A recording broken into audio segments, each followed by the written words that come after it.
BJP రాష్ట్ర కార్యాలయంలో BC సంఘాల ప్రతినిధుల మధ్య తోపులాట జరిగింది. మరింత సమాచారం మా ప్రతినిధి జ్యోతికిరణ్ అడిగి తెలుసుకుందాం. జ్యోతికిరణ్, బీసీ సంఘాల ప్రతినిధుల మధ్య తోపులాటకు సంబంధించి సమాచారం ఏంటి? అశ్విని, ఏదైతే తెలంగాణ బీసీ బంద్కు పిలుపునిచ్చిందో బీసీ సంఘాలు ఆ బీసీ బంద్కు మద్దతు తెలపాలని చెప్పి బీజేపీ రాష్ట్ర కార్యాలయానికి బీసీ సంఘాల నేతలు వచ్చారు.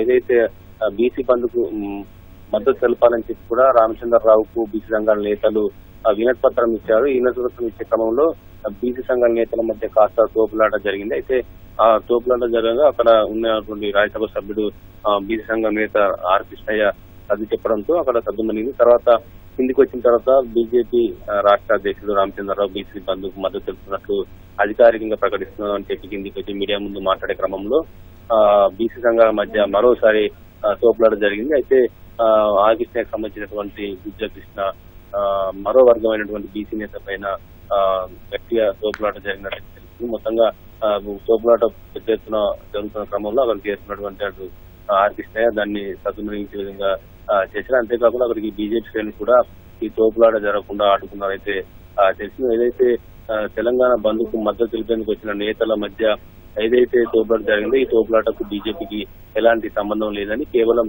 వాళ్ళ మధ్య జరుగుతున్న వ్యక్తిగత దానివల్లే ఈ తోపులాట జరిగిందని చెప్పి కూడా బీజేపీ అయితే స్పష్టం చేసింది. మొత్తంగా ఆర్ కృష్ణయ్య వినతి పత్రం ఇచ్చే క్రమంలో కానీ కింద మీడియా సమావేశం నిర్వహించే క్రమంలో జరిగినటువంటి తోపులాటకు సంబంధించి నేతల మధ్య జరుగుతున్న వివాదాన్ని అయితే రూపుమాపం చేయడంతో మొత్తానికి అయితే తోపులాట గానీ అటు గొడవ అని సత్తుమణిని చెప్పుకోవచ్చు. అశ్విని, ధన్యవాదాలు జ్యోతికిరణ్.